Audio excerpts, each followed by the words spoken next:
ভাই আমার খলিফাতুল মুসলিমিন হযরত ওমর রাদিয়াল্লাহু তাআলা আনহু কত বড় বিশাল দামি একজন মানুষ, কথা কন না কেন? এমন একজন দামি মানুষ হযরত ওমর, অর্ধ পৃথিবীর শাসনকর্তা।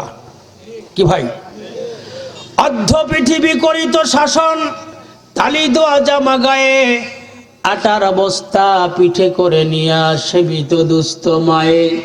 কথা কন না কেন? কোথায় গেল সেই মানব দরদি তাওহীদি সন্তান?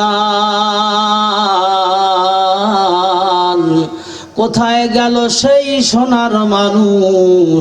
কোথায় সেই মুসলমান? ভাইরা আমার, বন্ধুরা আমার, আল্লাহর ভয় কারে কয়? আমি ছোট্ট করে আপনাদের বুঝায় দেব, আল্লাহ যেন বরকত দেন, বলেন আমিন। হযরত ওমর রাদিয়াল্লাহু তাআলা আনহু এত দামি মানুষ, এত মানি মানুষ, এত সম্মানী মানুষ। ভাইরা আমার, বন্ধুরা আমার, হযরত ওমর রাদিয়াল্লাহু তাআলা আনহু একটা বার খেয়াল করে কথাটা শোনার চেষ্টা করেন। তিনি এত বড় প্রতিনিধি, অর্ধ জাহানের প্রেসিডেন্ট। ভাইরা আমার, রাত গভীরে নবীর একজন সাহাবী ছিল, সাহাবীর নাম হুযায়ফা ইবনুল ইয়ামান রাদিয়াল্লাহু তাআলা আনহু। নাম শুনেছেন আপনারা? এই হযরত হুযায়ফা রাদিয়াল্লাহু তাআলা আনহুর কাছে চলে গেছেন রাত গভীরে। হযরত হুযায়ফার কাছে রাত গভীরে যাইয়া হযরত হুযায়ফাকে ডাক দিয়ে বলতেছেন, হুযায়ফা দরজা খুলে দাও, হুযায়ফা দরজা খুলে দাও। বারবার নাম ধরে ডাক দেন। হযরত হুযায়ফা রাদিয়াল্লাহু তাআলা আনহু এইবার দরজাখানা খুলে দিলেন। দরজাখানা খুলে দিয়ে দেখেন দরজার সামনে যিনি দাঁড়াইছেন তিনি হলেন অর্ধ জাহানের প্রেসিডেন্ট। আমিল মুমিন, আমি আপনার কি উপকার করতে পারি? আপনার কি করতে পারি আমি আপনার জন্য? এত রাত গভীর আপনি এমন করে আমার দরজার সামনে এসে দাঁড়াইছেন কি জন্য? আমাকে বলেন, আমার কি কাজ করা লাগবে? আস্তে আস্তে করে কাছে আইসা ভাইরা আমার, হযরত ওমর রাদিয়াল্লাহু তাআলা আনহু এত বড় দামি মানুষ, একজন মিসকিন, একজন ভিক্ষুক যেমন করে একজনের পাশে এসে কিছু চাইতে গেলে ছোট হয়ে যায়, হযরত হুযায়ফার কাছে ছোট হয়ে গেছেন। আস্তে করে কাছে বইসা ডাক দিয়ে বলে, হুযায়ফা, আমার কোনো কাম করা লাগবে না রে হুযায়ফা, আমাকে একটা শর্ত দাও, আমাকে একটা কথা বলো। বলে, কি কথা?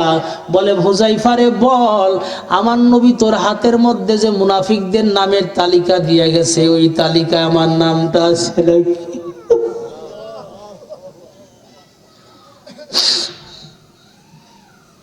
হুযায়ফা রে বল বল, বলে আমার নামটাই মুনাফিকদের তালিকার মধ্যে আছে নাকি?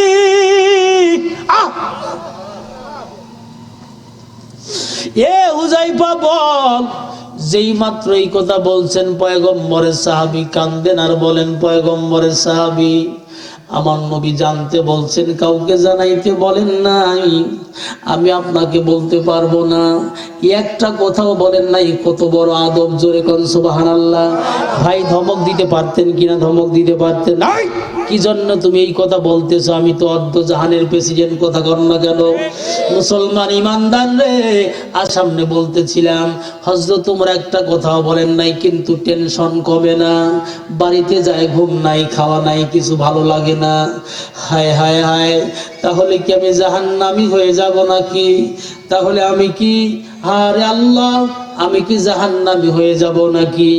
এমন করে যখন তিনি কান্না করতে শুরু করেছেন, ভাইরা আমার, রাত গভীরে তিনি আবার চলে এসেছেন।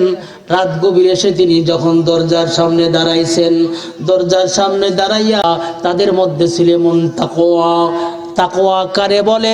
পয়গম্বরকে জিজ্ঞাসা করা হলো, ইয়া রাসূলুল্লাহ, তাকওয়া কোন জিনিস? আমার নবী কলবের দিকে ইশারা করে সাহাবায়ে কেরামদেরকে বললেন, আত্তাকওয়া হাহুনা, আত্তাকওয়া হাহুনা, আত্তাকওয়া হাহুনা। তাকওয়া হলো অন্তরের ব্যাপার, তাকওয়া হলো অন্তরের ব্যাপার, তাকওয়া হলো অন্তরের ব্যাপার। কথা কন না কেন? ভাইরা আমার, বলেন তো, আমি এখানে কথা বলতেছি, আমার মনের মধ্যে কি আছে এটা কে জানে? কেউ জানে? কিন্তু জানেন কে? সব চোখ ফাঁকি দেওয়া যায়, সোনার যুবক রে আমার মাওলার চোখ ফাঁকি দেওয়া যায় না। এই জন্য আল্লাহ বলে তাকুল্লাহ, বান্দা তুমি আমি আল্লাহকে ভয় করো। যেই মানুষটা আল্লাহকে ভয় করে সেই মানুষটা নামাজ কাজা করতে পারে না। যেই মানুষটা আল্লাহকে ভয় করে সেই মানুষটা রোজা না রেখে পারে না। যেই মানুষটা আল্লাহকে ভয় করে সে দান সদকা না করে পারে না।